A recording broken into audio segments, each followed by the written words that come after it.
Hi, this is your best friend Jennifer from Raleigh, North Carolina, and you're listening to Is This Adulting?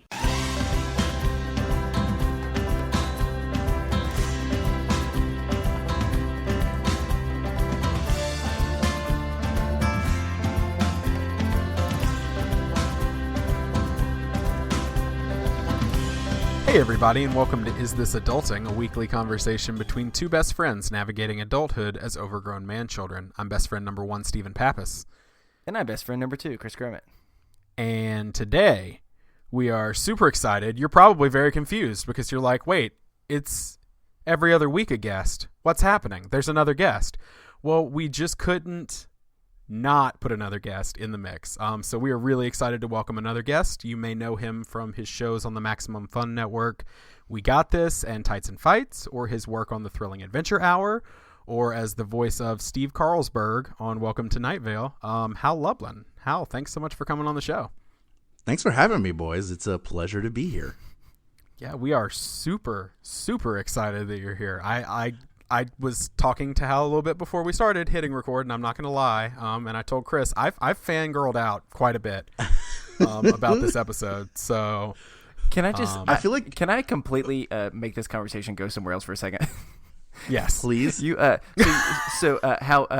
we got in 30 seconds, and you're already getting a little bit of a glimpse of it to me. But so you just did something that every single time someone does that, I feel so giddy when someone does that. And you refer to us as boys, and when you went, "How you doing, boys?" and immediately I don't know why it makes me just feel like, ooh, I've been a good boy.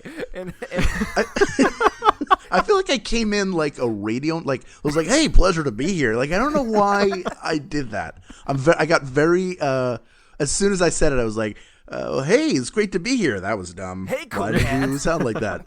Hey, everybody, we're gonna be splitting some Joan Jett and the Blackhearts. Yeah. Like I don't know why I did that, but I'm glad that using boys. That's a very Mark Gagliardi. I picked that up from Mark Gagliardi. I just sponge everything cool. I sponge off of him. So he's very much like he'll walk into a room and just go, "What's going on, boys?" I feel like you can't do it with the opposite, though, because if you walk in a room, you're like, "Hey, ladies," like it's just like, "Ooh, it's terrible." It seems creepy and patronizing. Truthfully, it depends on the age group that you're walking into, because I think depending on what it is, it could also be super creepy. So you were able, to find that perfect balance of not creepy, but just kind of cool. So you did that, and I just couldn't help it. So. That's what I do. I'm glad I could bring that moment of joy into your day, boy. See, now it doesn't work. I went back to the well and it's dry. I got my one boys out. Well, you said boys is different than boy. If you sounds like you're trying to like reprimand me for something, and now I feel bad. Yeah. The last time we referred to boys this much on the show, we were talking about The Bachelorette and which true. Boys we liked. So this seems par for the course. Boys are becoming. I was going to say boys are becoming quite a big part of the show, but I'm not going to. Okay, whatever. Maybe you should change the title of the show to "Is This Adulting, Boys?" Like, comma, like you're asking boys. Or just what's going on, boys? Is this adulting? Like, the just answer an idea to that question, by the way, is typically no. Yeah. All right, well, we're going to get into everything in just a sec. But first, Hal, do you want to tell people a little bit about you, where they can find you on the internet, what you got coming up, all that good stuff?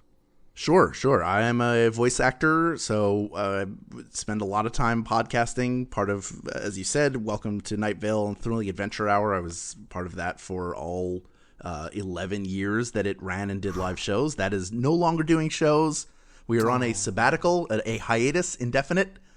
But I'm still on the road with Night Vale every now and then, and We Got This, which is the podcast I started from the ashes of the Thrilling Adventure Hour with my buddy Mark. We're doing a live show in Philadelphia for the first time. I'm going home, which is real exciting. And that's Friday, July 21st at Ruba Club. And you can get tickets at bit.ly/WeGotPhilly. And we're going to have Maureen Johnson with us. She's going to be our special guest, and she's also from Philadelphia, which means we both have. She's a very well-known author. Young adult author and hilarious person who has her own podcast, the name of which is just Says Who. My God, because I was thinking Say What in my head, which is not it. It Says Who, which is a really fun podcast that she does with a gentleman named Dan Sinker. Cool. So I encourage you to check all of it out. Do it. IMDb me. See what you find. See if you can make heads or tails of any of the things that I've done. Because some of them you'll have no idea. You'll be like, that was a thing? That's fun. Sure, yeah. Cool. Well, let's get rolling with everybody's favorite section of the show, housekeeping. Yeah, I know. You're very excited. I can see it on Hal's face. He's like, yes, I get to be here for housekeeping. I know. Yes. I know. Contain yourself. It's all right. I'm listening, boys. Got creepier. See what I did? It's I getting see creepier. exactly what you did. Do you see? So we want to thanks. We want to say thanks to Jennifer for the audio drop at the beginning of the episode. As always, if you want to do one of those, like I've said for the last few weeks, the well's starting to run dry. So if you want to do that, just drop us an ad. You can record it on your phone. Just say, hey, this is your best friend blank from wherever you live, and you're listening to Is This Adulting? And if you send that to our email, isthisadultingpod@gmail.com, we will tack it on the beginning of the show. Also, make sure to check out the Gravity Beard podcast. They're going to have an ad running at the end of this show. And at this point, nope, I got our timelines mixed up like we talked about with the last episode where I was like, when did we record that video of British snacks? We've already talked about that. Y'all know what that is, so I'm not even gonna go back into it.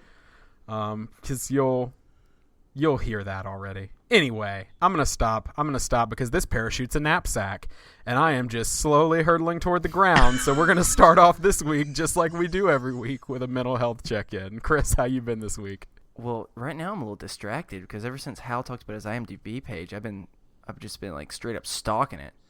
Oh, why would you do that? Yeah. Hal, Why? that's such a nice picture to have. Did you get to pick that? I've always wanted to ask someone who actually had an IMDb picture. Do you get to pick it? Yes. So I joined IMDb, and then I can control, like, if there's a credit missing, I can fix that or fix biography and stuff. And that picture, you're looking at the picture of me in the Star Wars shirt, right? Yeah.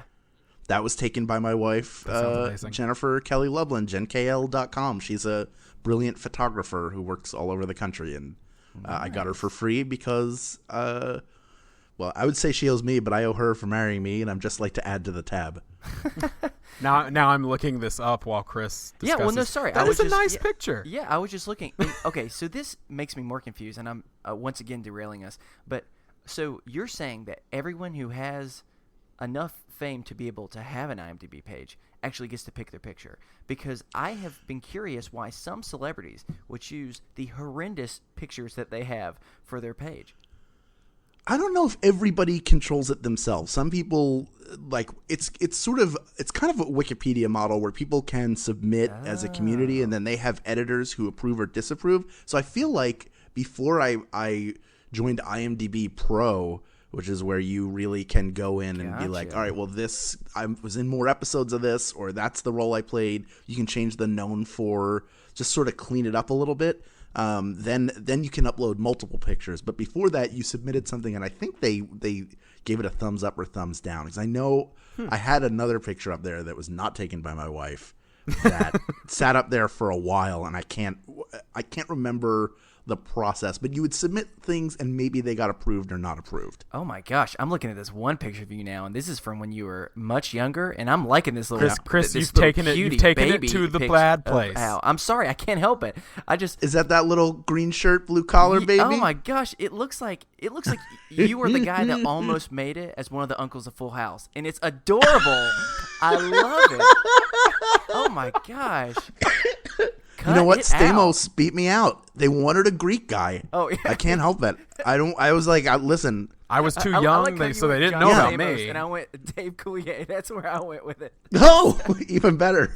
I can't. Whenever I do the cut it out, I get the hand symbols wrong, and that's why I lost. It was down to me and down to him. Oh god. But you're clearly the better choice over a Coulier. Yeah. Oh yes, please. Sorry, I really distracted us here. Let's actually go into our mental health check-in.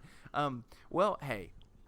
Actually, that works out pretty well. And the reason why is that's a good reflection of how I felt after this weekend. So since we've been recording a little bit off schedule, I've been building up for the last couple weeks that there was this event that I was going to over the weekend that I was dreading And I definitely was. And the whole drive up there, that I was getting more and more stressed. And without getting into it, a lot of the reasons, it was just going to, I was going to be seeing a lot of people that almost family reunion-esque, you were going to have to catch up on stuff. And so I was going to have to be reliving painful story after painful story, just for the sake of catching people up. And I was going to see some people that I really didn't want to see, and it was going to bring back some triggers. And y'all made it through. I'm so grateful for there was a lot of love shown to me on the Facebook group, which I'm very appreciative of, because I definitely needed it a couple times. But at the end of the day, I was able to see some people that I wasn't expecting, and it kind of just put things back in perspective for me. So surprisingly, I'm doing good. And so that's why I can look at baby pictures of Hal on IMDb and be in a good mood. So yeah, that's been what's going on with me. Things are really starting to look up. That was kind of like my last hurdle that I felt like I had to get through before I could start really being on the road to recovery and feeling better. So I got that done. We can move forward. How have you been? I've been good. I kind of feel like I realize more and more every day that I operate at this weird level of stress that's kind of like a fog, where if there's something that's going to stress me out within that, then I go like, it's not even like a 5, 6, or 7, like I shoot up to 10. So I've been trying to stay present a lot more, which is super hard to do. Yeah. Because I have one of those paralysis by analysis, where it's not necessarily paralysis, it's just a stress because there's a point where something could happen, but also 10 other things could happen, and I start branching out and going down the line for each of those things. So I've been trying to get more sleep, and that helps just generally because I kind of work crazy hours and long hours, so that's helping. And also remembering to stay more present is helping, and sort of being willing to let go of things over which I don't have control. So that is helpful, but I'm hoping that the fog will lift. It sort of feels like I'm in a little bit of a fog, to be honest, but yeah, that's sort of where I am, and I'm learning to accept that as well. Good. Well, and let's hope that the fog lifts, considering you're in LA, which I don't know if the fog ever lifts. So I think that's smog. Smog. Yeah, you're right. But Yeah. hey, that didn't roll off the tongue as well, so I was trying to go for something there. But thanks so much, man. Steven, how about you? I'm all right. It's been interesting. As we've been kind of on a different recording schedule, the last few episodes, we've had shorter periods of time between recordings, and so I haven't had as much time to process, I guess. Things have been pretty good. A couple episodes ago, very not good. Last episode, very good. And this episode, somewhere in the middle.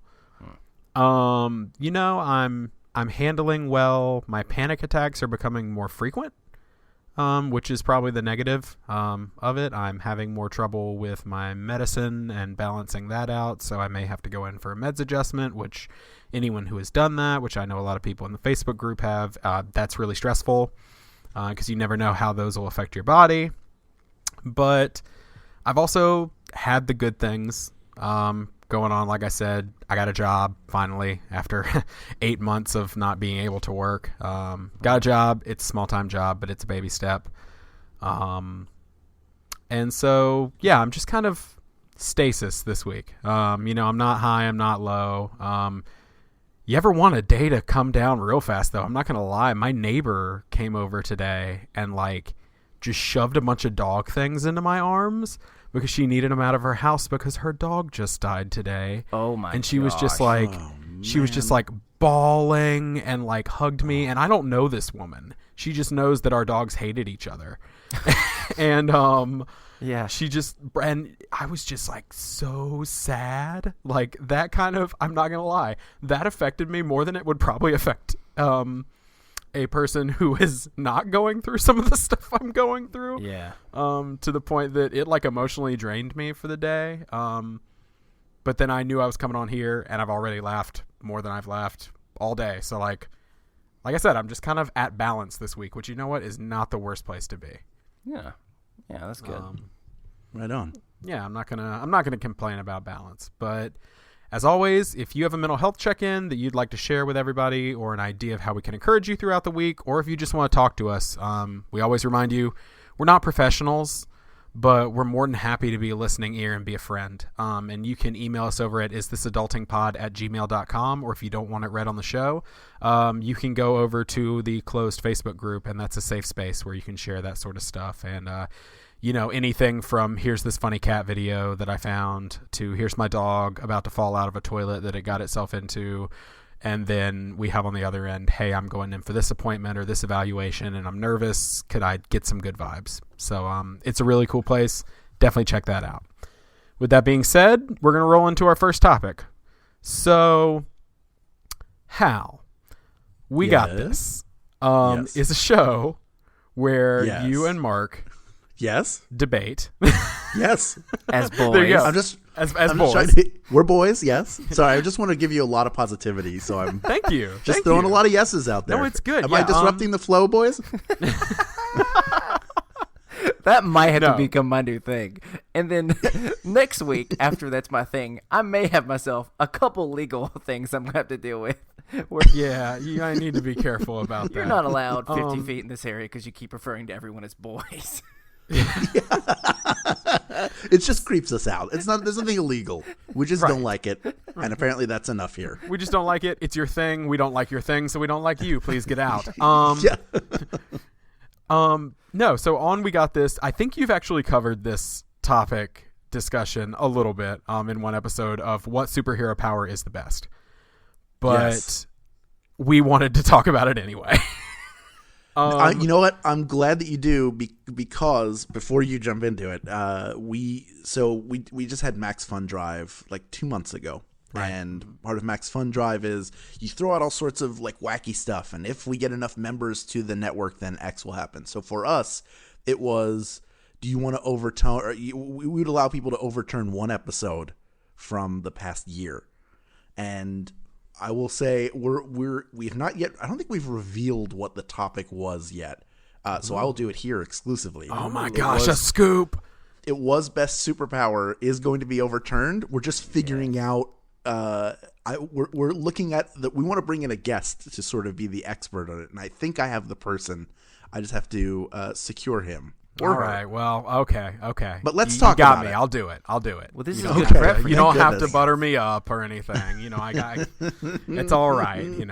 Just in front of God and everybody. I'll just tell you. Yeah, sure. I'll be there. Okay. Oh, thank goodness.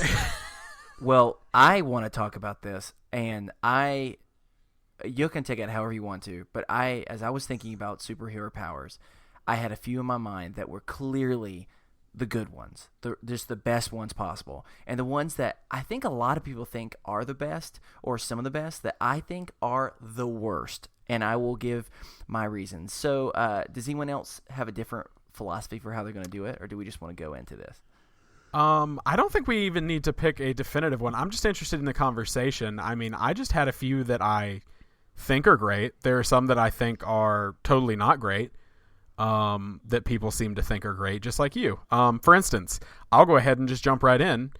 Invisibility, not good.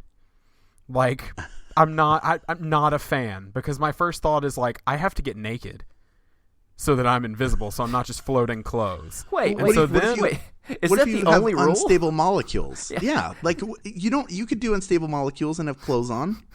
I mean, it would be skin tight. You know what? I wouldn't like it either. You're probably right. Well, hold on. There are so many different variations of invisibility. Like, let's bring Harry Potter, for instance. You just put something over you, and you don't have to be naked for it. So Okay, but you're going okay. straight into like the nude version, which, I mean, let's Right, be honest, and- that's a big version, but I don't know. Right. Well, and the discussion then I feel like always circles around, well, what are you going to do with invisibility? And like 99% of people are like, I'm going to look at people naked. You're going to pull a Clay Aiken and do the, if I was invisible, I would just watch you in your room shit. And like, nobody wants that. Wait, you just said 98% of people say the reason why they want to be invisible is to look at people naked. What group of people are you surveying? Because they were all middle school boys. I'm gonna say, let me give you an example. They probably all use the phrase "boys." Let's just get at that, because yeah. I don't know. I agree. I don't really like invisibility that much, but For me, I just feel like maybe if you have to sneak in and get something, maybe. I mean, not. I mean, I think I'm describing theft is what I'm getting at. Yeah, exactly. But I didn't mean it that way. I meant it like I don't know. I don't know. I can't think about it. It's one of those task-based powers. If you were a spy and you needed to sneak behind enemy lines to get a dossier or to discover a secret code or overhear a conversation, then it's great. But day to day, also, like, it's hard to feed yourself if you have no reference for where your mouth is anymore. And it's really hard. Like, you could run into stuff. People will run into you because they can't see you. Like, there's a really, the learning curve for invisibility is incredibly steep. There's actually only one other situation where I think someone might like invisibility. And I do not have this anxiety, but I know many people do. And many people have bathroom-related anxieties where they are unable to go number 2 in public places. And that could be a time where that could be pretty cool. Also, that might be super weird, though, to just be pooping in the invisible. I don't know. I'm just speaking in circles now. But is the invisible like the upside down? Like what is? Yeah, it's the area you're in when you're invisible. I don't know. Okay, so yours is invisibility. How about you? No, mine is not invisible. My anti that you don't is like. invisibility. That's what I'm saying. Oh, that you don't okay. like. What are one that you like or dislike, Hal? Oh man, I'm not a big fan of invisibility either. Yep.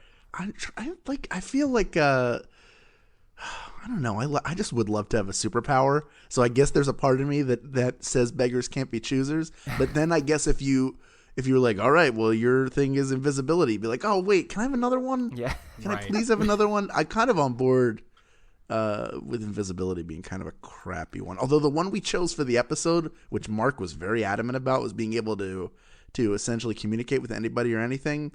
I think that one's kind of dumb. Like telepathy? No, like if somebody speaks French, you'd understand it. Oh, so okay. You can't read their mind. You can just understand what they're saying. I think it's kind of dumb. I mean, that's decently cool, but also Google has kind of fixed that where now you can just have conversations with people anyway.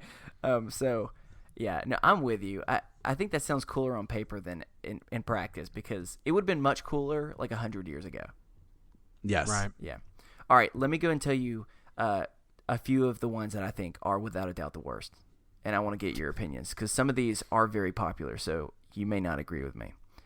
Number 1, I think X-ray vision is definitely one of the worst ones. And because you think invisibility is creepy, X-ray vision is so much worse. I mean, I can't think of what are some helpful tools that aren't creep-based that you can use X-ray vision for. If you're at the supermarket and you're buying eggs and you don't want to open and check each one to see if they're cracked. I mean, he makes a point. Mine was... That's a very specific... I have anxiety. Listen, I understand how it should be used. Oh, there you go. Yeah, and like I have anxieties about like all sorts of things like medically. So like my only thing is like when I start stressing out, I'm like, oh my God, like my side really hurts. Is my appendix going to burst? I mean, I guess I could be like, is my appendix swollen? Nah, it's good. Yeah, but like, that also requires you to have a superhuman ability and just medical knowledge. Exactly. Yeah. See, that's where I'm lacking. Well, that looks like a lumpy piece of flesh, like everything else in my body does. So yeah, I think X-ray vision. I just can't think of a more creepy version. And I know that you can turn it on and off, but I don't know. I just feel like if you're looking inside of a building, let's say you do that, and you're looking to see what people are there, like. How far of an X-ray do you get into? Do you just get through the walls, or do you also get through the clothes, or do you get through the clothes and then through the flesh, and then you're just looking at the skeleton? Like all skeletons. Yeah, where does it stop? That's the part I don't understand. I think you can control it, like focus. Like, I'm sitting in the room right now. I can focus on something that's very far away, and it becomes clear, and everything in the foreground is fuzzy. But then I can focus on something in front of me, and the background becomes fuzzy. Oh. It's still creepy, but like I like to play Texas Hold'em. It would certainly be useful there. Oh, okay, that's true. Absolutely, be useful. That is true. Okay, well, another one I think is one of the worst is superhuman strength. And don't get me wrong, I see some places where that would be good. But here's my thought, and maybe this shows a lot about me. Why this is my first thought instead of being able, you can save people, you can do this, you can do that. I think of just a person that doesn't have the ability to turn their superhuman strength off. And it reminds me of those old commercials where like the Skittles commercials where someone would touch something and everything turned into Skittles. It's almost like this like horrible situation where you're just trying to open the refrigerator door and all of a sudden the entire door cuts off. Rip it off its hinges. Yeah. I can think of some times where that could be bad. So you think it's like if you have you just become like Baby Huey and you destroy everything in your path? Because then it's not a super. Then it's just like, what is the best curse to have, which is the one that does the least amount of damage. I guess you're right. You have to understand how I am not so skilled at understanding a lot of things from comic books, and so I'm not getting the best knowledge from the beginning. So that's where I'm starting from that. But yes, when I break into superhuman strength, my first thought is like, well, when the way you listeners couldn't see it, but the way you made the face of like, there's some situations where that could be pretty bad, took me to like a legitimate comic book situation, which has occurred multiple times in comics over the years, which is like Superman's sex life. Oh God, I didn't even think about that. Oh gosh, that's it's that thought of like Lois is human, he is superhuman with this like insane amount of strength. Like what would that's why like the Superman Wonder Woman relationship was a big deal, because it's like, oh, they can do whatever they want. So like, see, I think of super strength though. Maybe this will help. Have you ever seen the movie Unbreakable? Yes. Mm-hmm. Okay, so in that film, he has super strength, but he only finds out by testing his limits. So for all intents and purposes, he's a regular dude. Maybe he seems kind of strong for his body type. And then as he's lifting weights, he realizes the more weight he adds to it, he can still lift it. And it's strenuous for him, but he can still do it. So imagine if every time you tried to, like if you or I tried to lift a car right now, we would not be able to do it. But if you had super Speak strength, for yourself. you would have extra. Well, you can do it, Stephen, but I can't. You're making some bold assumptions about us right now. Yeah, exactly. I know. We do what we want. That's true. You know what? I didn't mean to box you boys in. I feel really bad that I did that. It's okay. Yeah. You said boys, so we're on good terms again. Yeah, we were There back. you go. All right, what were some of the best ones then? What do people think are some of the ones that if you had to pick one, you would go with? I like Flight. I was going to say, I feel like Flight is the one that a lot of people are going to say. But to me, Flight, it's a crapshoot. Like I either really like it or I really don't, and I can't decide which one, because I'm like, flying would be cool, but you know what? I'm also terrified of heights. But would you be if you knew you could never fall? Because all of a sudden you could fly, and the sky is your domain. All right, Oh y'all. my gosh. All right, speaking of Flight, I've got another hot take over here. Oh god. Flight. Hot take. Flight is my third and final one that I considered the worst possible ones. Somehow I knew that Chris had was to going to be. go against the grain and say that Flight was here's why garbage. though. Here's why. Everything about it, I get why people want it. And I think that you can get all the things that you want at it, for the most part, through teleportation. And what with Flight isn't as great, even though, sure, it's nice to be able to see the beautiful stuff. My first thought is, like, unless you have, like, a shield to block, you're going to be getting bugs every 2 seconds. You're going to be going through rainstorms. You're going to be, and it's going to be this beautiful moment where, like, this music's playing, and then all of a sudden you start gagging and choking on, like, a June bug, which is just a super southernism I just threw out there, which I don't even, if I'm being honest with you, I don't even fully know what a June bug is, and I don't know if they can fly. But in this scenario, that's what you choked on. And for me, that's why I like the idea, but teleportation, you can at least still get to those places quickly. So let's say I'm trying to fly out of the way somewhere. Bam, I just cut 20 feet the other way.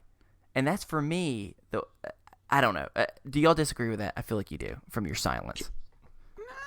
Can I offer you an alternate scenario? Please, you have schooled me so far. You might as well school me with this one too. Imagine, if you will, that as I did for my formative years, you lived in a street where you were at the bottom of two hills. It's fairly steep hills. Okay. And you are able to walk to the top of one of those hills, and then as you run down it, all of a sudden you become lighter and you take flight. And you feel free and you feel weightless and like you're in complete control and can go wherever you like. Sounds pretty good, right? I'm going to freaking cry. over Okay, here. hold on. Let's keep. I love that picture you just painted. Don't for throw me. a June bug in. I I'm know not. you're waiting to throw a I'm June not. bug in my I'm not. mouth. I'm not going to do that. Are you? No, No? I'm not going to do that. No. All right. Is it So going to be a bird? Give me I 2 mean, seconds. birds are terrifying. Give me We've 2 seconds discussed while this. I slightly alter what I was going to say. Oh, I knew it. You were going to throw a bird in my face. No. Remember. How about this? Fine. gonna Fabio you. Let's go to beautiful Southern California where you live. And let's take this beautiful picture that you have, where you're at the top of a hill and you start flying, you start floating, and let's just in the midst of that, all of a sudden, in the arms of an angel begins to play, and you are feeling things that you've never felt before, Oh, no. and you're starting to believe in things that you never believed before, all because you're flying, and then you start floating up higher and higher, and you realize you can no longer see that beautiful city because it's full of nothing but smog. And then, as you keep going further and further, you notice that something pops into your mouth. And that is a June bug. But let me give you a little bit more details. This June bug has been feasting off the smog of Southern California. And it has grown. No. It is able to have terrible. powers that it didn't have before. I don't want that. Well, too late. It's become You're the sentient. It has thoughts. Its name is Gary. Gary the June bug. And it's now in you. And guess what? When Gary makes somewhere its home, he ain't giving it up. But what if I want him to? What if I say, Gary, get out? He won't get out? Well, actually, I'm glad that you say that. can't If you do cast say him out Gary's like he's name the 3 devil. times Like, what- fast and spin in circles, Gary does have to leave. He does have. Gary actually is pro consent, so he will walk out in that moment. But in the same type of way, imagine I want to feel lighter than air. Know what I'm going to do? I'm going to be on a plane or I'm going to be a hang glider. No. But, No, I'm sitting here right now and I'm recording a podcast. And so what I'm going to do is I'm going to close my eyes. I'm going to do the I Dream of Jeannie, cross of the arms. I'm going to do the double eye blink, and bam, I'm in a hang glider, and I'm teleporting, and I'm getting that feeling. And guess how? Are you? Guess how many June bugs? Are you, though? Guess how many June bugs I have in my mouth? 3. Wait, actually, 0? But they're not huge. It might. Hey, listen, you're still in the sky and you're unprotected in that glider. Damn, I didn't That's think about that. Now let me tell you what happens. Oh You God! teleport All right, let's go. into this glider, and you're like, I feel as light as air, and then 3 June bugs fly into your mouth. Oh, I didn't see this one. Gary's sisters, Tracy, Ellen, and Deshawn. Oh, you know. Yeah, she changed her name herself. It's a whole thing. She doesn't like to talk about Yeah, it. she was in college. She was experimenting. Yeah, I get it. She's experimenting. She discovered who she was. She's Deshawn now, and everybody's cool with it. Okay. They all fly in, and then you realize in that moment in your panic, oh, that's right. In a glider, you're supposed to be all trussed in, and I just teleported into this thing. So then you slide out. You got to go teleport over to land, and when you do, you have a little thud, and you don't feel good. Like you kind of jam your knee a little bit, and then you walk funny for the rest of the week until you go see the doctor, who's like, you just jammed your knee, so just be cool about it. You're like, it hurts. He's like, well, now this hurts, and then he hits your other knee with his little hammer, and then that one hurts. You're like, what kind of doctor is this? Yeah, He's Hal. like, Pull it's that Dr. doctor up from Gary. malpractice. Hal. Gary took over the doctor. I was going to say, Hal, actually, you are definitely winning this conversation right now, but I'm actually more concerned about what medical professionals you seek out. If your doctors just say, yeah, you messed up your knee. Too bad. I do like the idea that Gary has possessed the doctor at this point. Mm-hmm. And Gary has come for Chris in this manner. Because now you have to convince the doctor to say Gary 3 times and spin in a circle, or else he's going to continue to malpractice on you. So really, you're in a bad situation, bud. I'm right. officially judging that flight beats teleportation in this discussion. Sadly, I think you're right. Ooh, on a different note, hey, I didn't even have to make an argument for anything because this was just I just got to sat back and let it happen. Hey, just so you know, if anyone wants to know what a June bug is, since I didn't know, there are many different species of June bugs, but it looks pretty much like it's a beetle. It's a beetle species. Mm-hmm. Yeah. But This is the June Bug podcast. Oh God, it's Gary's not a pretty one, that's for sure. Oh God, I'm Yeah, gonna. they're like giant cockroaches, basically. Yeah. Don't you shame Gary. Oh yeah, we are body positive here, and whether that is a June bug or whether that's a human, Right. But okay, fine. Hal, it's official. You beat me in every single one, and you said. Flight Is that isn't what you even do? going to stack Do you up. purposely just go into the podcast and just say, "Let me prove how much better I am," and I'm gonna, hello, Listen. boys. I cannot allow myself to be out-doped anywhere. I will be the dopiest person Okay, ever. you're right. You guys is are fair. smarter than I am. You have more dignity. I've come here to debase myself. on the internet. No, no, gosh. we don't have more dignity, and let me tell you why. I was boy. going to make an argument for telekinesis. Okay. That's telepathy. one of my best ones. That's one of my best ones. Telepathy, no. Because telepathy, I have no interest in that because I'm just going to hear people in my head all day, and like I don't want any of that. Yeah, that's scary. And the constant fear of like knowing what I don't want to know what people think about me because I'm sure 90% of it is terrible. So don't want that. But telekinesis, amazing. And here's why. And I realize my scenario's very different, but telekinesis, not only can I be lazy, and I'm just like, I want those good, delicious Chinese leftovers from last night out of the fridge and just like make them come to me. And like, oh, I need this. Make it come to me. That's great. But if you subscribe to comic book logic, telekinesis equals flight. I can also will myself to fly. Yeah. And so now I have both the power of flight and utter laziness. And in some ways, I can form a protective shield around me so Gary ain't got shit on me. Like, he's not getting near me. You could form a protective shield, but also couldn't you just make Gary go away, right? I mean, I could physically, I couldn't mentally make him like Gary be like, I gotta go. You couldn't physically move Gary's body? I could physically just be like, Gary, be gone, and like throw a hand out and he'd go flying across the sky, and it'd be great. But I could also form a protective shield around me if need be to protect myself from, what was it, Tracy, Deshaun, and Ellen? And yeah. Ellen. Like, because the thing is, I don't think I can throw my arms out fast enough to take out all four of them at one time if Gary brings his posse. And so I really think that I would be okay with telekinesis because I could float, I could fly, do the Jean Grey thing if you're in the X-Men universe, like anything I need to do. But I can also be lazy at home and like use it for video games and things like that. Like, I don't want to switch the discs. Whoop. So like that's the real superpower. Yeah. So I'm making the argument that telekinesis is better than both of those. And it's a stupid argument, but an interesting one. That was one of my top ones. That was one of my top ones. What about the ability to manipulate molecules? Like the Molecule Man, or like you remember the Beyonder from Secret Wars? Yes. This is one of the enduring. I think about this a lot. The Beyonder in Secret Wars 2, for those of you who don't know, the Beyonder is sort of like an all-powerful kind of guy who sets up a battle world where he makes the heroes and villains fight, and that's Secret Wars. It's a big thing to sell toys, but yeah, big thing to sell toys, and it worked. We bought them. But Secret Wars 2, the Beyonder comes to Earth, and he gives himself the form of like, I'm a good-looking dude with a perm. And he discovers food, and he loves it. So he eats all this food, and he gets really, really heavy. And he realizes that the women who he has on his yacht don't find him attractive anymore. So he waves his hand over his belly and then has abs. And then I thought, I don't like going to the gym. Cool. What if I could do that? I mean, body positive is great for me personally. I would love to be in shape. But I also am lazy AF, and it would be nice to be able to just go, now I'm in shape. Now, follow-up question. Is Secret Wars 2 where Spider-Man teaches the Beyonder how to poop? Probably. I think that's in there because I think so. Those storylines are not good. Yeah, it was real bad.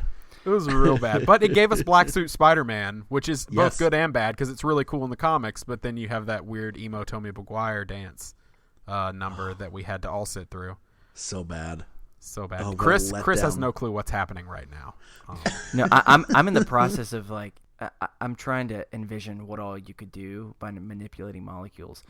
But I'd be scared I would do something wrong and like melt myself. Can you only manipulate like, your molecules, or can you manipulate any molecules? Anything. So I could out of thin air make a gold brick. Right, or you could use it for teleportation because you could take all your molecules and transmit them somewhere else. That's kind of like the Star Trek idea of like beaming and like traveling that way. Yeah, you're thinking much cooler things. I'm thinking way less exciting things. Like you could make goldfish appear. Well, no, not. I mean, that would be cool, but no, I would. I don't know if you've ever watched how the old movie Kung Pao. But it's The way of the fist? Oh, thank God you know what I'm talking about. Because all I want to do is walk up to people and just say, your shirt is black. And then all of a sudden their clothes just change. Your shirt is now red. That is what I would want to use. And actually, I'm kind of liking that as my go-to. Because that is endless amounts of fun. And it's making your brain think. And don't they say, save the arts? We need to be doing more to be creative. That's what I'm just trying to do. By manipulating one molecule at a time. I've got to see. I'm trying to use it for flight in some way. Could you manipulate air molecules to make gusts to constantly keep you afloat in the air? Yes. Okay. See. Now he's taking the best parts of all of ours and just making them into one. I think this might be the winner. Can you manipulate sound? I guess. Well, I don't know. Are there He molecules sounded involved so in sound? exasperated. Now, I realized, like, oh, I think it's a cool power, but I don't understand the science behind it, so I just have this assumption that, like, oh, it just works. Well, I think sure, whatever you want to do, you creating can. our own version of superpower, and I like this one a whole lot better because I just want to be able to, from across the room, just like let's say it's a very serious situation, maybe, or it's just very quiet. It's at the DMV. You're bored, and so you just look over across the room, and you're able to manipulate the ability of a fart noise just with one of the people from across there, and then everyone turns at them. That would be, I mean, that's just pranking, but it's silly pranking. It's nothing too. This is why he calls us boys. Yeah, well, but I love How's it. a man with a career? I'm we like, talk about farts on the internet. It's more like these are my boys. Yeah, because we're talking farts on the internet. Manipulating farticles. That's what I'm going to call it. Yeah. So okay. All right, well, hey, I don't know about you, but Steven, can we go to my favorite part?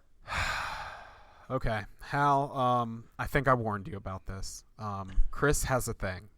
He likes to play games. Oh, do I love to play games? Because I'm a boy. And, what can I say? As Boys of recently, will be boys. Am I right? Yeah. As of recently, the games have been fun, but I have not been doing well at them, which brings him great joy. That I does actually bring me lost great for the joy. second time ever on our episode last week to Marissa, and that game is still with me. I haven't slept in 3 days because of that game, Okay. because I hate babies and they're terrifying, and it was all about terrifying baby things. So what he has cooked up this time is a little more tame, and I'm hoping that I can get back to sleeping. But I'm going to let him go ahead and tell you what we're going to play, because we played this with guests before. Yeah. Well, so let me explain how this works. Oh, why in the world can I not get this? Okay. So, this game is a game I like to call The Price is What? Okay, that was definitely different than I did last time, and that one sounded a little bit.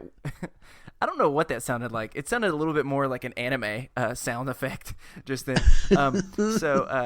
But let me explain how this game works. All right, I have scoured the internet for some of the weirdest things I could possibly find that have been sold or are currently being sold online. And what we will do, just like The Price is Right, is we will, once I read it to you, and maybe even show you a picture depending on what it is, you will both take your time, figure out your best guess of how much you think that this was sold for or is going for. And then the closest to it wins. Now, let me just be clear. We're not going to do the Price is Right rule where you have to you are super lame and the person guesses like $300 and the other person goes $1. Because, no, I don't play that way. Or 301. Yeah, I want you to have to get it the old-fashioned way. And so with that, are you ready for our first item? Yes. I'm very excited about this. So this one is it starts with something painful but turns into quite a fun story. And so unfortunately, this man named Larry Starr, he was in a happy marriage, or so he thought. And unfortunately, he got divorced, and that part is sad. However, apparently it didn't go that well, and she was pretty mean to him, and so he decided that he was going to sell her wedding dress on eBay. But what made this a little bit different was he didn't want to just put a picture of the wedding dress. He decided to embrace it by wearing the wedding dress himself. Oh, Larry. And so this is a used wedding dress worn by none other than Larry Starr. And so this became quite a popular... Can you imagine that situation? Like asking your friend, like, hey, Buck, can you bring the camera by the house later? I need you to shoot something for me. It's like, what's that, Larry? Well... Just wait. So I'm actually going to attach this picture for you, just so you can really get a good idea of what Larry's working with, because he's working with some pretty powerful mojo. And so, how have you yet to see it? I attached it in the comments section. Where do I go to? I'm trying to find the comments. Oh my gosh! Where do I even look to? Oh, there it is. I'll say how you are ruining our perfectly great podcast. Whoa! Hold on. He looks beautiful. Hold on. I've thoughts and prayers. I don't know. Look, so I can't make it go away. He was jilted. Yeah, he was. I'm sorry. I've lost any information I heard in the last 5 minutes is just zipped out of my brain. He was jilted, and he wanted to do something just to. I don't really, truthfully, I don't fully get his logic, but hey, it is what it is. This is what he wanted to do.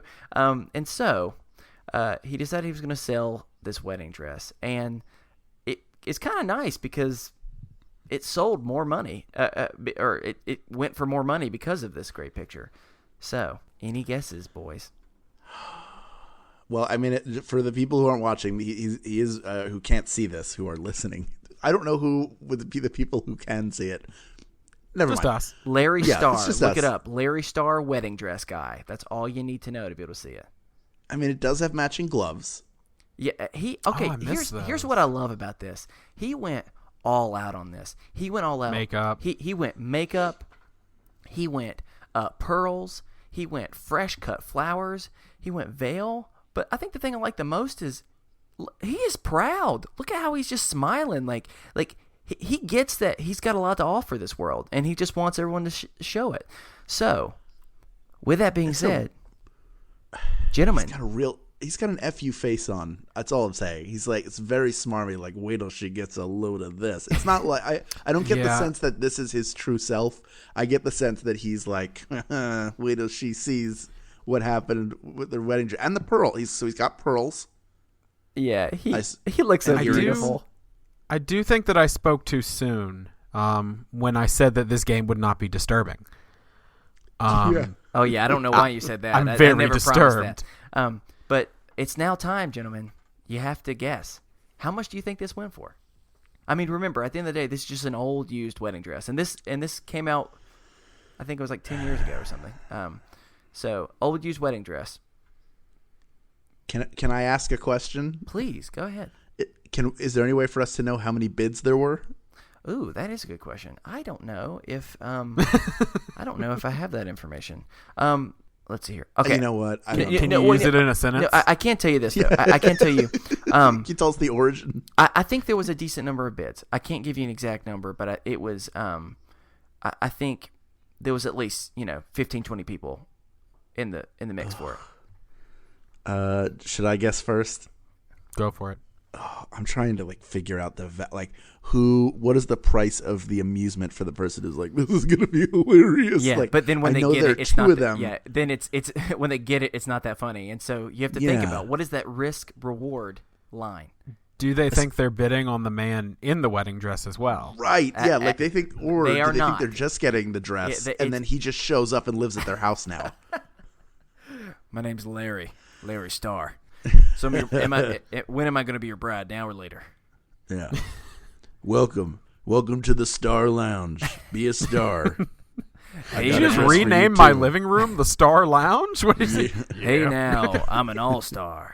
All right, I'll say that it went for $120. Okay, $120. How about you, Steven? $365. $1 for every day of the year that Larry would love you. All right. Well, interesting. Well, if we're going to go by the logic of money per how many days he's going to love you, then he's going to love you a whole lot more because it was $3,850 is what was spent on it. And so, what is wrong with people? Steven, you got the first point. Well done. Yes! So somewhere Larry Starr is sitting in that hot tub that he purchased because he sold that wedding dress. All right. Next up. Oh goodness, am I excited about this one? I'm going a different route than I've ever gone. And I was inspired just by you, Hal. I wanted to reinvent this game. Okay. And no. Well, okay, let me be clear. I'm not inspired by you in the sense that I thought of you when I saw this, but more because you understand in a second why that would be offensive. But instead, what made me think of you was more of like, you know what? I want to just do something completely different to refresh this game since we've done it a few times.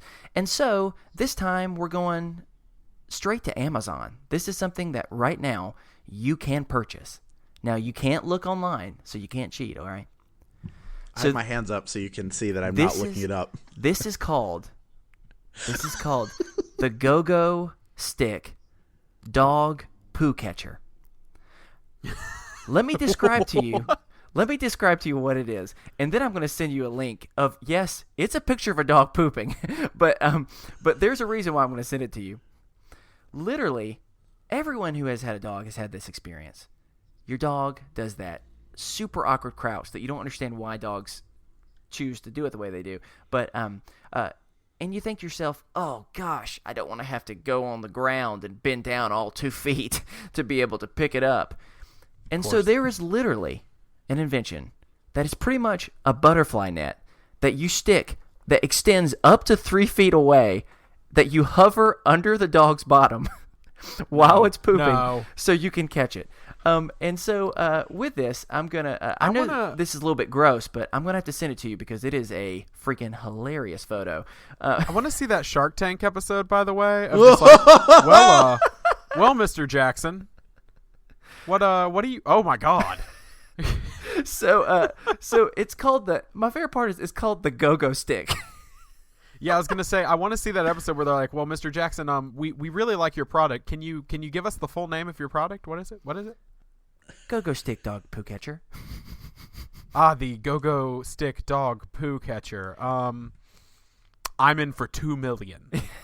I mean, and some of my favorite parts about this is I'm looking at the description, and it really is just emphasizing the hassle that is bending down. It has if you've ever watched those like stupid info commercials where it's like, how in the world do you carry so many things in your hand? And the person's like just stumbling, and it should not be that difficult to carry 2 like lemons. The same thing is true here, where you see a person of a picture just like grabbing onto their back as if they have just literally had their like back broken from some type of wrestling match, all because they've bent over to pick up their dog's dirty business. So with that, and knowing that it can adjust from anywhere from 25 to 35 inches, so it can adjust from 2 to 3 feet for a maximum distance away from it. Steven, this time you have to guess. Can I just let people know who can't see these two people? I was not expecting the reaction that I'm getting from these two. They look like, how did I get here? Why would I? I don't know if you're disappointed in America, if you're disappointed in me for picking it, or I don't know what you're disappointed in. Well, both, really. Yeah. I'm really more just trying to contemplate the name. So I can purchase this right now. Go-Go Stick, Amazon. Doog, Dog Poo Catcher. Okay. How much? I'm going to say. Wait, do I need to include shipping, or is this Prime? This is it. Just say it's Prime. Okay, cool. I'm going to say $46.99. All right, $46.99. That is his option. How about you, Hal? Are you going to go higher or lower? I just have to say a couple things. All right, you go ahead, please. Human beings are incredible creatures, and their capacity to let me down knows no bounds. This is first of all, I guess the cool thing is once you have the dog crap in the net, you can sort of fling it and just watch like the lacrosse? Turds hurtle through the air. Yeah. Yeah, you have to do the full cradle where you rock it back and forth. You have to if you're walking with it. But also, like, if you've ever had a dog or ever just seen a dog going number 2, first of they always are huddled in shame, but then they do like the little walk as they go because I guess it helps them. Yeah, it helps loosen things up or whatever, and so you have to follow your dog around with this stick to try to aim it. Also, what if it gets on the frame? Also, what if it gets on the handle? Also, what do you do once you have it in there? Do you have to hose it down? Also, why? And also, that picture looks photoshopped. Chris, you broke Hal. I'm sorry, I did break you. But can I just say, as soon as I saw it, if I was a part of the marketing team for Go Stick Dog Poo Catcher, I would do anything in my power to buy the rights to Pokemon. So the literal song is "Gotta Catch 'Em All." Go Poo Catcher. That is what I would Lord. do. So, Stephen, you guessed $46.95. Is that what you said? $46.99. $99. I'm sorry. All right. So it is now time. $54.99. $54.99. Oh, he's cutting me close. I think they think it's worth a lot more than it is. The answer. But I also think it could be like $35. But I'm sticking with my guess. The answer is $25. Stephen, once again, Yes! you have gotten it. Hal, I think that one threw you off more than I expected. I apologize. That's okay. They're priced to move. I get it. Hey, they are going to do whatever they have to do. Price to move? Anybody? No? Yeah. Okay. Come Now, on, BMs, guys, BMs. I was Boys? impressed. Boys? Okay, this next one. Okay, I think you were upset that I went so dog poo on you. And so I wanted to do something a little bit different for you. This time I wanted to inspire you. I wanted to, I don't know, maybe even get you a little in the mood, so to speak.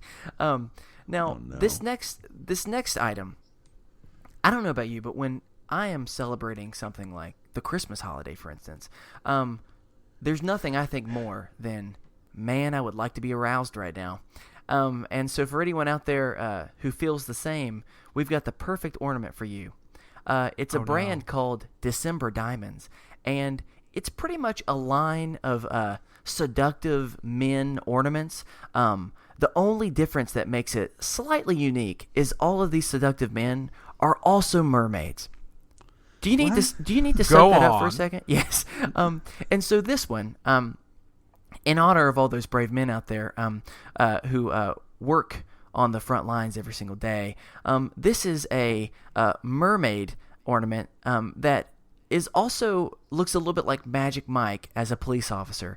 And so I am going to send you a little link of this real fast.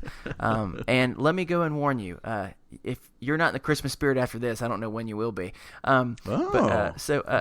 Oh, yeah. It's like tasteful. It, don't you? It's tasteful. Yeah. Here's one of my favorite parts about it, though. If you really, really look at the image closely, it kind of looks so what they're trying to go for is his little like wife beater top or whatever is supposed to be ripped, but instead it kind of looks like it was bitten off by a shark at the top, and then he's just been bandaged like severely of some sort around his abdomen area. Sure.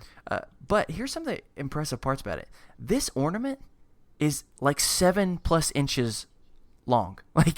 Like that is I don't know how much you know about ornaments, but that is a pretty massive tree coverage. Right now, Stephen is doing the math with to kind of get an idea. I can't. I just want to know. I just imagine I walk into let's say like my grandmother's house, right? It's December 24th, drinking some eggnog, and all of a sudden, by the tree, I say, "Hey, what's that big thing over there?" And I walk closer and see pretty much Magic Mike hanging from the Christmas tree. It would be pretty overwhelming. So with that being said, the only other description I'll give you, it says, hot pecs and abs, sculpted muscular body. You may want him to handcuff you. With that in mind, any guesses at what Magic Mike-esque mermaid ornament would cost? You know what? I'll go first this time since I went second last time. Go ahead. I want to point out that his tail turns into jeans up by his waist, and he's got his thumbs in his pockets. He's a sassy You merman. act like you're surprised. That's exactly the design. Like I would have made that. I would have been like, yes, we'll have him in denim mermaid flipper, Yeah, everything about this makes sense, and and also from the head and face sculpt and the way the hat is sitting, it looks like just a young, ripped Bing Crosby. Oh my gosh, you're right. Oh my gosh. Yeah, Wow. and it's hard to put a price on something like this. It's sort of priceless. I'm gonna say this is a higher tier ornament. Mm-hmm. It's obviously ceramic, so it's heavy. I'm gonna guess that it goes for. Oh man, Think wisely. I am gonna go $15.99. $15.99. Solid choice. Steven, what are you thinking? I'm just gonna go with what I would pay for it personally. Okay. And say $65. $65. All right, hold on a second. I was not prepared to do some math right now. How many could I buy with $65? All right. Yeah. 1 second, and then carry the 1, carry the 4. Okay. I just want to make sure. The answer is $35. Hal, you got it. Whoa, but barely. I know. Barely. That's why I was like, hold on. I want to make sure I'm doubling the math right. Because of the 99, right? Yeah, yeah. That's why I was. Well, I was only down by 20. Yeah, I was sitting there. I was like, wait a second. I want to make sure that this is correct. All I know is I don't know what the packaging should say. No pun intended there. But for me, I would have to say it's beginning to look a lot like XXXmas. Personally, that would be my go for. All right, now finally, This one I assume will be worth 2 points. Mm-hmm. Yeah, this is for the win. This is it. Okay. And this one, y'all, I'm just so excited about. I have been thinking about it ever since I saw it for a really, really long time. This is the worst QVC hour block ever. You sound like I am so excited about this. It's finally here. Well, okay. Well, you haven't seen it yet, so Don't underestimate him. Oh, Yeah, I can't you wait. Okay, so this time I decided I wanted to class this place up a little bit. You know, let's be honest. I did just find some doggy poo catcher, a Magic Mike book, a lot of different type of things like that, and I feel like I need to do something a little bit classier. So I wanted to go with a book. You know, I think sometimes books can be good, and because of that, this is a special book that I think a lot of our listeners would really enjoy. It's called Crafting with Cat Hair. Oh, no. Would you like me to read the Nope. description to you? Of course I would. Yes. Are your favorite sweaters covered with cat hair? Do you love No. to make quirky and one-of-a-kind crafting projects? If Yes. so, then it's time to throw away your lint roller and curl up with your kitty. Crafting with Cat Hair shows readers how to transform stray clumps of fur into soft and adorable handicrafts. From kitty tote bags to finger puppets for fluffy cat toys, picture frames, and more. These What? projects are cat-friendly, eco-friendly, and they require no special equipment or training. You can make the most of these projects in under 1 hour, with a little help, of course, from your feline friend. So, boys, crafting with cat hair. Any questions? Is every single craft just involve 3 clumps of cat hair and some scotch tape? You know, I looked at a couple of the things, and it's surprisingly intricate. No. Oh, okay. I thought you were about to defend it. Like I think I'm gonna buy it. No, Like, no. That's not what I'm going to. We both have very fuzzy dogs, but- so but, we could maybe, you know. But so, I'm just curious. Any ideas what you think it is? Now, no pressure, Hal, but if you don't get this, you don't win. So pressure. I've stared at that mermaid picture for long enough that I've already lost no matter what happens. I feel like you're excited for this game, and I've just made you sad. We've torn him down. Like he's just like, I don't even want to do this show. I don't know who I am. I don't know who. Am I one of the boys now? I don't know what happened. You've always been one of the boys. Oh, thank goodness. Thank you. So who wants to go first for crafting with cat hair? I'll take it. How much do we Do think it. this book is, Stephen? $6.99. $6.99. That's a bold prediction. How about you? Can you give me a sense of how thick the book looks? Does it look like there are a lot of different things to do Oh, with cat damn, hair, that's or is it a true. pamphlet? That's a good question. I'm going to go to the. It is 96. And is it hardcover? It is 96 pages, and no, it's paperback. Cat hair cover. Okay. $12.99. $12.99. Gentlemen, the price is a surprising $7.75. Oh no! Steven, you have one. However, I've got a special surprise that I've never done for this game. Okay.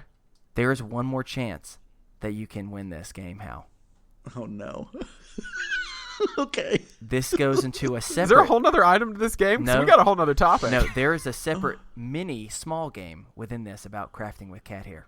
I would like you both to try and come up with the best possible chapter title that you can think of for the book Crafting with Cat Hair.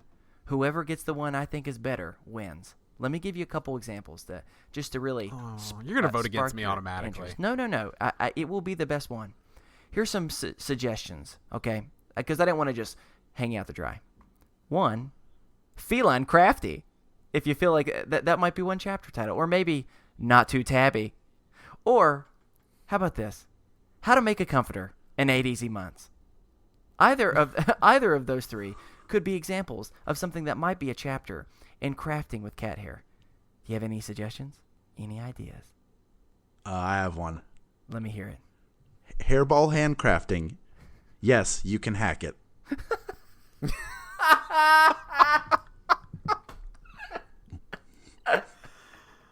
Oh, that's good.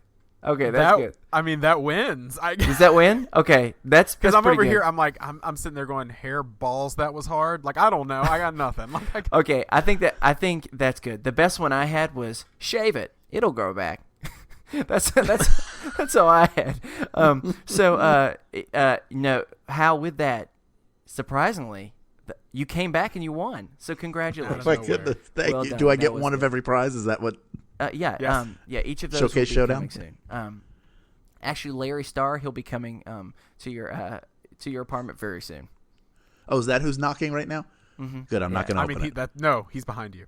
He's Go! he's behind you. Oh, he's Go, grimacing. Ghost. Gosh. All right, that is the end of my game. Thank you so much for playing, and I'm sorry that I unfortunately seem to have made you lose faith in humanity. Hal. Yeah. His games are good for that. That happened to me last week with the baby game, and it did to an extent here. And I know it will continue, and I'm excited about that. But we got one more topic, and that is Hal's topic that Hal brought to us. Do you kind of want to intro that a little bit? Sure. The topic is going home again, which is appropriate because I am going home again in a couple weeks, back to Philadelphia. For a live show, tickets on sale Friday. Tickets on sale right now, Friday, July 21st. Ruba Club, bit.ly/we got Philly. It's, I've lived in Los Angeles for almost 17 years. And for the majority of the 4 years prior to that, I was in college at Syracuse, New York. And so I haven't really lived at home for over 20 years now. So it's odd going, I miss home very much. If I could have stayed in Philadelphia and pursued the career I'm pursuing out here, then I never would have left. But, the memories of what it was like for me growing up there are expectations that are never lived up to when I actually visit, because so many of my friends live somewhere else, and those that do live in the city are working when I'm visiting, and just life has moved forward there without me as I have moved forward without it. So it's just an odd adjustment figuring out how to be there and like strike the right balance where I feel like I've seen everybody and it's a fulfilling trip, but I'm also it's like I get there and within a couple of days I feel like I've overstayed my welcome and I've run out of things to do. Do you either of you experience now?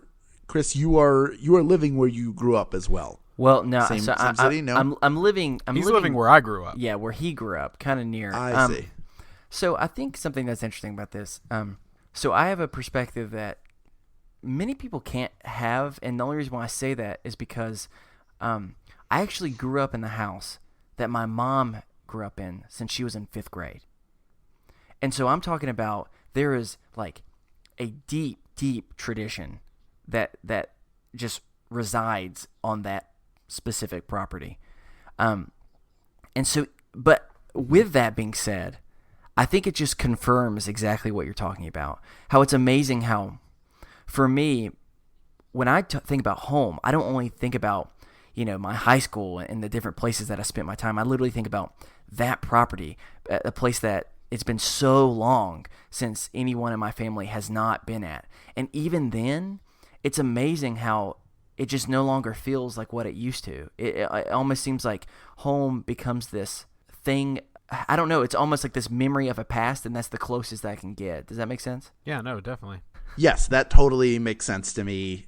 It goes back to that same idea that you have a fantasy notion of what home is because it's what it was, and it's not like that when you go back. Mm-hmm. So you have to all of a sudden temper your expectations every time you return home, and if you try to recapture what you had in the past, then you won't enjoy the present as much because you'll spend all your time saying, well, it's not like it used to be. Why isn't it like that? Instead of figuring out what your new relationship is to home.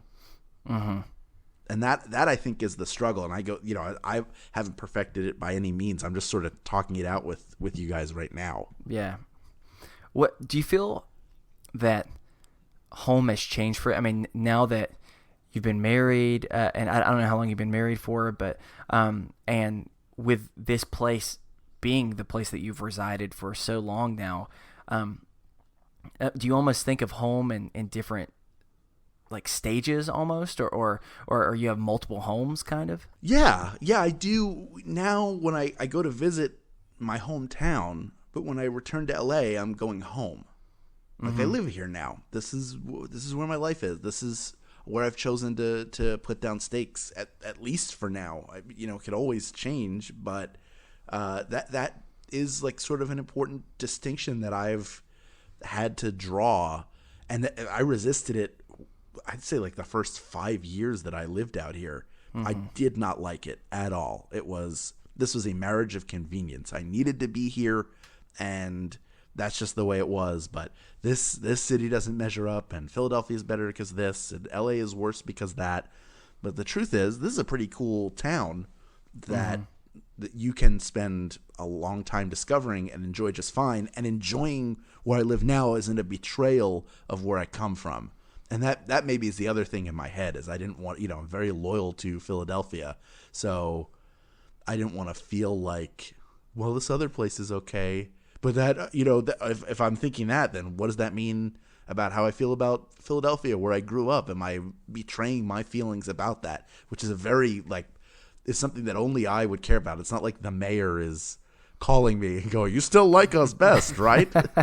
So, it's my wife and I have been married for 10 years. And I remember a few years before that, when I brought her to Philadelphia for the first time, that made it new again because she hadn't really spent a lot of time there. So I get to show her not only the sights of the city, which has a really rich connection to U.S. history and has a really cool art scene and cool restaurants and stuff, but I get to show her the suburban areas where I grew up and all the things that were important to me, where I had memories.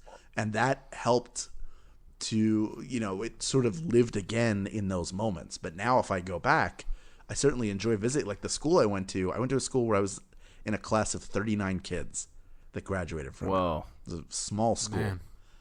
And now the graduating classes are 100 kids, which by most school standards is not a lot, but to me seems like this school is getting out of control. It's too many kids. They're building stuff where they shouldn't have built it. There used to be dirt paths and trees there, and now they're building like a whole wing. It's just bizarre. Like I don't know what the connection you guys have with your high schools and stuff, but when you go back, if it's changed, you get really territorial. Like, well, it was better when I was there. Mm-hmm. Yeah. And they were getting rid of all the books to make room for computers because it was the mid-'90s and we didn't think we'd need books anymore. Fools.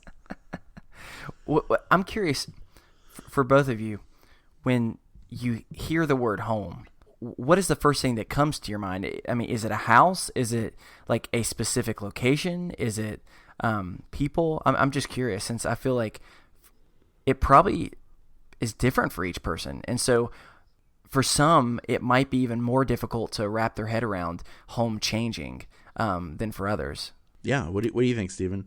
Yeah, home has changed for me for sure. Up until 6 months ago, if you asked me what home was to me, home was my parents' house. And yeah, I mean, I felt more and more like home was here in Charlotte, since I got married, since we bought our house, and like I really, laid down roots here. But home switched for me 6 months ago when my dad died, because it was just that house that I would have told you a million times over was home. It wasn't home anymore. And it's a strange feeling, because I don't know, like I go back into Winston-Salem and it's still my hometown, in a lot of ways, but it doesn't feel like home anymore. My mom has since packed up and moved and is no longer there.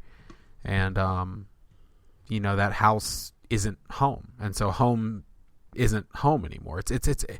It's a really weird and strange thing. But home has changed radically for me in the last few months. And so it's become very, very weird. When I think of home, I don't know what I think of. When I think of home, I think of, I don't know.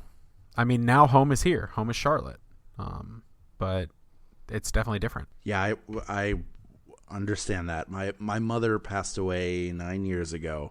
So every time I go to that, my father lives in the same house, but the rooms change, and that makes that space feel foreign, even though they moved into that house, I'd say like 3 to 5 months before I left town. But that was where I went to visit. So right. I get that, I can tell you that those things do feel foreign, just being further out from what you're dealing with. There is something about that remains foreign. But the good thing is that there are still things in that space and things about the people I see that keep her memory alive for me. So in a way, while it has changed, there's still part of her there and around, which is of some comfort to me. Right.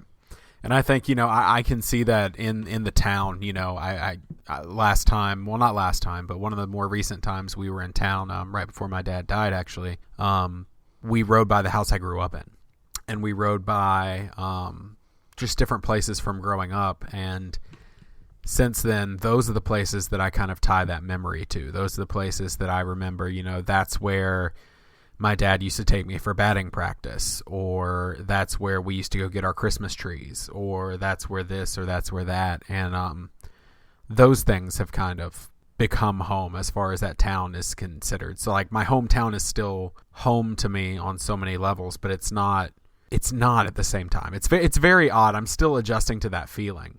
Sure. And I think I will for a long time. Yeah, I feel when I think about home, I almost start thinking more about the idea of it truly is about the sense of security. Like when I think back, I think, what is it when I'm looking back in my past, that I enjoy so much? It was if I was in college or I was gone somewhere, me coming home, it was more about bringing back what felt like normalcy, what felt like comfort. And I mean, when you go to big places, or the world's a big place, and so when you go to different parts of the world and you feel uncomfortable, or you feel like isolated or different, or just by yourself, it's your way to be able to have comfort and knowing that there's a place where you belong. that's why for me, how cheesy is it in some ways for me to be like, home is where the heart is, or it's like a state of being. But I mean, there's truth in that statement, because I mean, even I look back at the house that I grew up in, a house that I feel in most cases one could argue is the best case scenario for you arguing home is a specific place, because I was in the place that my mom grew up. And you know what I'm saying? That's like, what, half a century or something worth of family memories instilled there. And even then, paint colors change, furniture is different. All of a sudden, things get renovated, and so even then, I'm thinking about a memory because it looks different, and I don't feel as comfortable as I once did because it's unique and it's foreign to me now. And so that's why, for me, I think often, sometimes just the combination of gathering family and friends together is what brings more of a sense of that security and more of a sense of that comfort than anything else does, because houses change, cities change, everything changes. I mean, yeah, people do as well, but I don't know, it's just easier to be able to, I don't know. Does that make sense what I'm trying to get at? Yeah, I think the key word in there is comfort. That home is where you feel comfortable being yourself or comfortable with the people that you're around, which is why you can change houses. And the things that I remember about the houses I grew up in are not necessarily how great the bathrooms were or how well laid out the rooms were. It was about how I felt and experiences that I had there that are cherished memories, or feeling safe or protected or bold. And the places that let you feel that those are ultimately home, which is why you can have multiple homes. This is home, and Philadelphia is home. Where my wife is from in Florida, that's home too.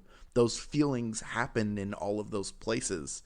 So, the parts that are uncomfortable are realizing like, oh, I actually have that comfort in a new space now. And it's not necessarily this one. This is not the primary home. I have a lot of memories in this place, but now I have my own home. I think that's part of an adulting process that everybody goes through, to bring it back to the title of your show. Mm-hmm. This might be the closest to a legitimate adulting topic that we've ever discussed on the show. Well, calm down. We did talk for a while about catching dog poop in a butterfly net, so we did, and a giant June bug. Which, by the way, there was a movie called June Bug that was filmed in Winston-Salem. Random fact of trivia that just popped in my mind from childhood. Okay. It was filmed in Winston-Salem. It starred the dude from the OC. I don't remember his name. Adrian Brody? No, that's not Adrian his name. Brody. That's That's Brody. the pianist. Right. There's what's his name though? You know what I'm talking about? No, I know who you're talking about, but it's the other dude. Yeah, it was the kid. the blonde kid. Okay. We could look on blonde. IMDb to bring it back full circle. Do you want to look on IMDb? Go ahead, look. Oh, we could. It was more just saying while hey, we look have at this what I did. discussion. I was going to say while you look at IMDb, how about I start wrapping things up? That sound good? Why not? Okay, cool. If you would like to send us a topic for discussion, or you have a mental health check-in, or you have anything else on your mind, you can send that over to us at isthisadultingpod@gmail.com. You can follow us over on Twitter at @istthis_adulting. Find us over on Facebook, both at our page and in the Is This Adulting Best Friends group. I'm serious, guys. And gals. That is an incredible place. I have found more support and more new friends, and it's really awesome in that group. And they are there, whether you're having the best day of your life or the worst day of your life. They are there to do that with you.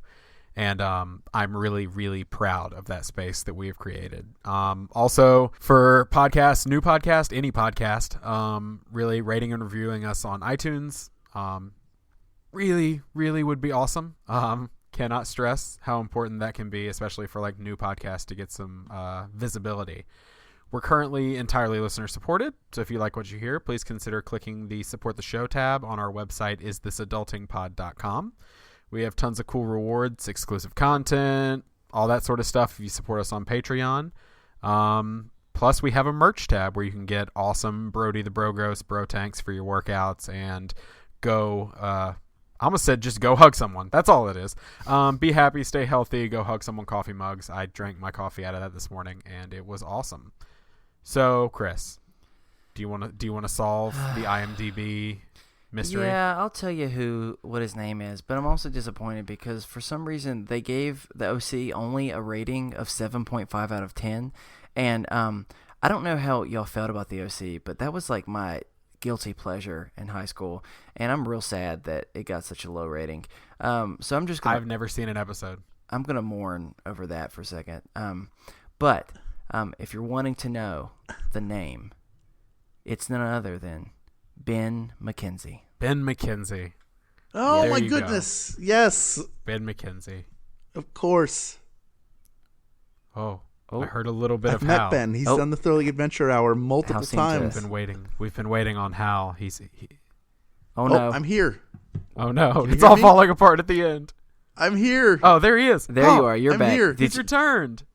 all right, I'm well- here. well, I was here the whole time. It just got choppy. The audio got choppy. What I was Okay, going you to say. froze the entire time, and I was scared. Oh, So I'll say it again just in case people want to know. One, that I'm in mourning because the OC got, in my mind, gypped on IMDb because 7.5 out of 10, that is malarkey. It should get a 9.9 out of 10. And two, Ryan, what's his name? Ryan Atwood was played by Ben McKenzie himself. yeah. Ben has done Thrilling Adventure Hour multiple times. He's a super nice guy, and he played Autumn Reeser's character's boyfriend, if I'm not mistaken. Oh, Work Juice yeah. player Autumn Reeser, who I think according to a discussion we were all having recently, is the youngest of the Work Juice players. Really? Think so. Pretty sure. There seems to be some debate about it, but I think she is. Yeah. Oh, and I'm sorry. And I'm supposed to do something, aren't I? Am I wrapping us up? Yep. Okay. I know what I'm doing.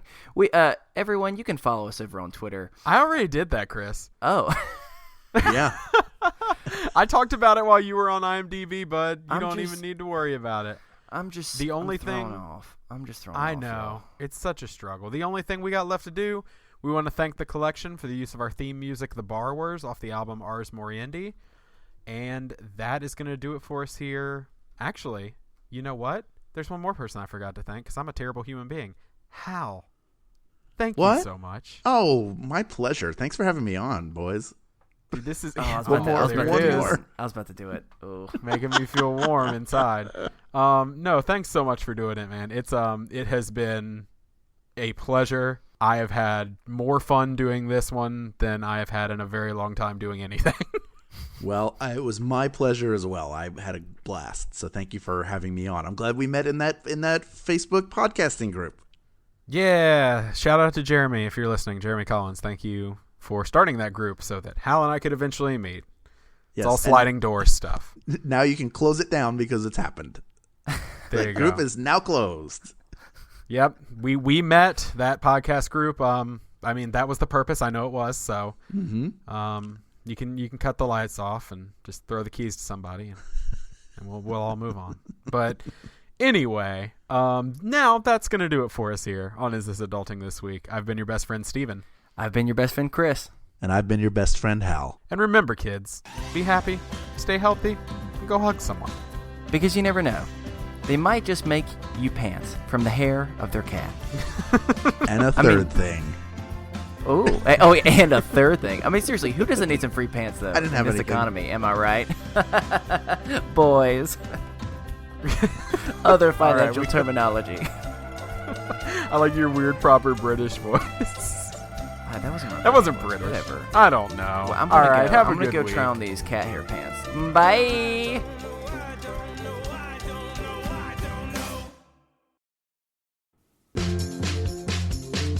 Hey, this is the Toph, host of the Gravity Beard Podcast, a variety show with interviews and discussions on a wide range of topics.